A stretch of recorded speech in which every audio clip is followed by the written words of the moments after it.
মাত্র 10 মিনিটেই কিভাবে রেস্টুরেন্টের মতো পারফেক্ট চিলি চিকেন বানাতে হয় তা হচ্ছে আজকে আমরা আপনাদের জন্য শেয়ার করব। আজকে আমরা আপনাদের জন্য নিয়ে এসেছি এই দারুণ রেসিপিটি।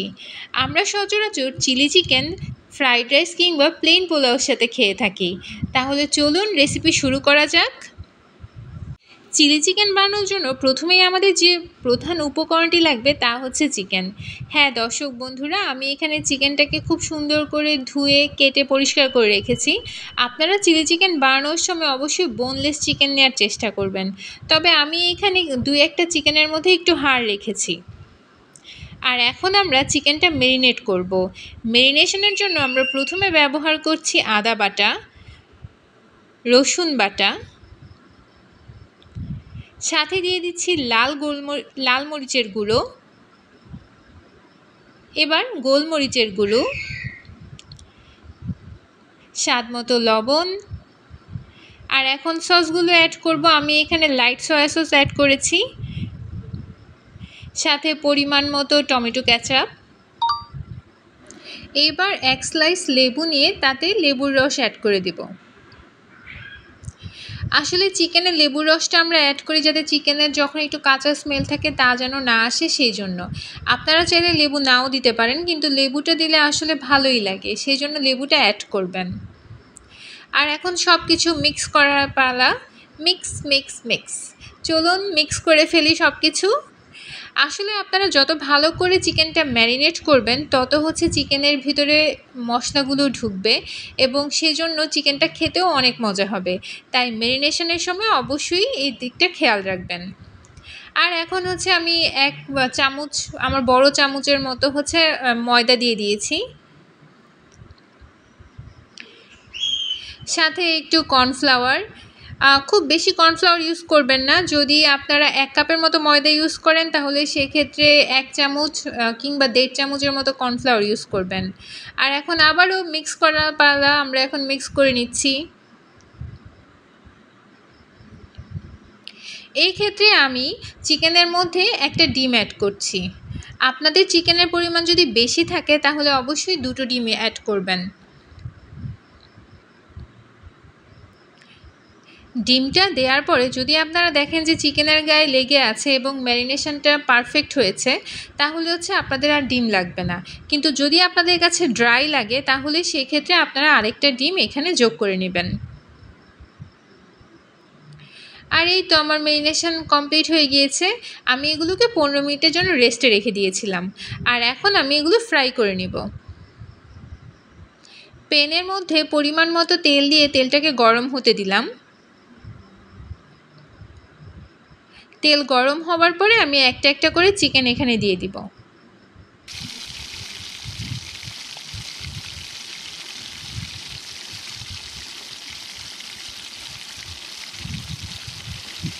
খুব বেশি পরিমাণে চিকেন দিতে যাবেন না, যতটুকু তেলের মধ্যে হচ্ছে ততটুকুই চিকেন দিবেন, তাহলে হচ্ছে চিকেনটা ভালোভাবে কুক হবে।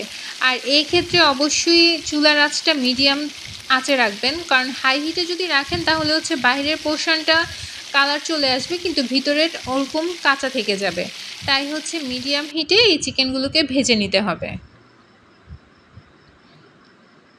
একটু সময় নিয়ে চিকেনগুলো ভাজবেন। আসলে চিকেনগুলো যখন ভাজা হয়ে যায় ওইভাবেও আসলে খাওয়া যায়, ঠিক না? আপনারা কারা কারা এইভাবে চিকেন ফ্রাই পছন্দ করেন বলুন তো? এই তো আমার এক সাইডে একটু গোল্ডেন ব্রাউন কালার চলে এসেছে। আমি আর একটু সময় নিয়ে হচ্ছে চিকেনগুলো ফ্রাই করে নিব।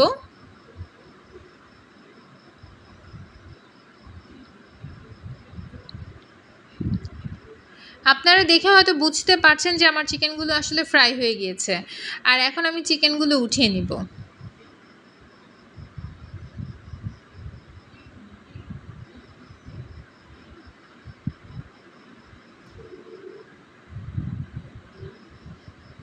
রান্না করার সময় ভুলেও কিন্তু এখান থেকে এখন ট্রাই করবেন না, তাহলে কিন্তু পরে আর চিলি চিকেন রান্না করা যাবে না, চিকেনগুলো এভাবেই খাওয়া হয়ে যাবে।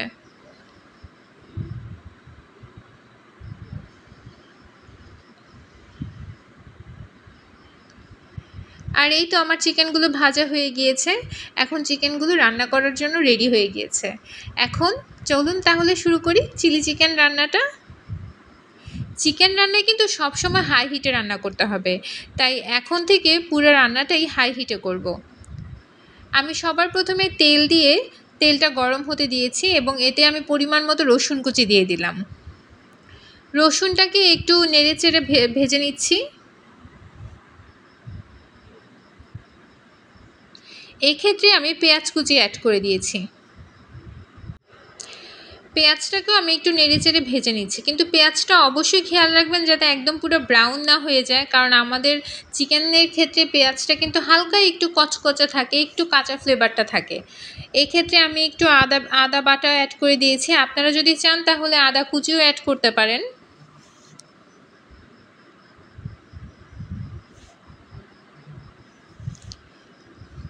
আর এখন আমি এখানে দিয়ে দিচ্ছি কাঁচামরিচ। এই ক্ষেত্রে আপনারা ক্যাপসিকাম অ্যাড করতে পারেন, লাল ক্যাপসিকাম, সবুজ ক্যাপসিকাম। হাতের কাছে থাকা অল্প উপকরণেই আসলে তৈরি করেছি, তাই আজকে আমি ক্যাপসিকামটা অ্যাড করিনি। আমি এখানে নর্মাল যে কাঁচামরিচ আমরা ইউজ করি সে কাঁচামরিচটা দিয়ে দিলাম। আসলে আমার রান্নাগুলো সবসময় খুব সহজ প্রকৃতির হয়, যে হাতের কাছে যে জিনিসটা নাই সেটা দিয়ে আসলে আমি তৈরি করি না, কারণ অনেকে ভাবেন যে চাইনিজ রান্নার ক্ষেত্রে ক্যাপসিকাম লাগবে, না হলে আসলে সুন্দর হচ্ছে না রান্না। এমনটা কোনো কিছুই না। আপনি 2-1টা উপকরণ বাদ দিয়ে যদি পুরোপুরি রান্নাটা করেও থাকেন আর আমার রেসিপি ফলো করেন তাহলে অবশ্যই রান্নাটা পারফেক্ট হবে। একটু পানি দিয়ে আমি এখানে লাল মরিচের গুঁড়া দিয়ে দিলাম। এখানে চাইলে কেউ কাশ্মীরি মরিচের গুঁড়াও ইউজ করতে পারে। ঝালটা আসলে আপনাদের নিজেদের উপর নির্ভর করে, আপনারা কতটুকু ঝাল খেতে চান, কতটুকু ঝাল পছন্দ করেন, তার উপরই হচ্ছে মরিচের গুঁড়াটা অ্যাড করবেন। আর এই ক্ষেত্রে আমি একটা ম্যাজিক মশলা অ্যাড করে দিয়েছি। এখন সবগুলো বলক আসা পর্যন্ত অপেক্ষা করব। এই তো আপনারা দেখতে পাচ্ছেন যে আমার যে ঝোলটা সেই ঝোলটার কিন্তু বলক উঠছে। এক্ষেত্রে আমি 2-1টা পেঁয়াজ দিয়ে দিয়েছি আবার।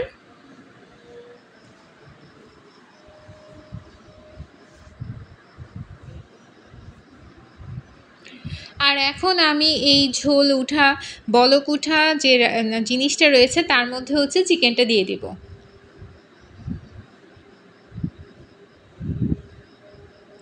আসলে আপনারা কি পরিমাণ ঝোল রাখতে চান তার উপরেই হচ্ছে আপনারা পানিটা অ্যাড করবেন। আমি খুব বেশি একটা ঝোল রাখিনি, একটু মাখা মাখা রেখেছি, সেজন্য হচ্ছে আমি পানিটা পরিমাণ মতো বুঝে দিয়েছি। এখানে আমি চিকেনগুলো দিয়ে দিয়েছি। এখন সব কিছু মিক্স করে নিব।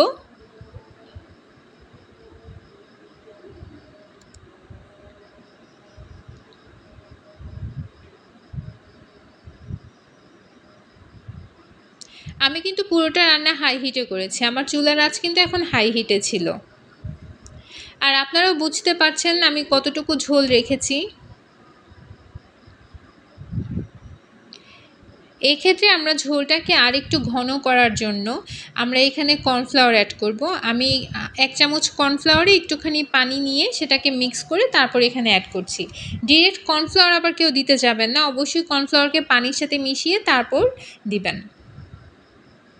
কর্নফ্লাওয়ার দেওয়ার পরে খুব বেশি সময় এটাকে চুলাতে রাখা যাবে না, কারণ কর্নফ্লাওয়ার দেওয়ার কারণে ঝোলটা আরও বেশি গাঢ় হয়ে যাবে। আর এই তো সবশেষে কিছু স্প্রিং অনিয়ন ছিল, তা আমি দিয়ে দিলাম। আমার রান্না অলমোস্ট কমপ্লিট হয়ে গিয়েছে। অল্প একটু নেড়ে চেড়ে এরপরে হচ্ছে আমি নামিয়ে নেব।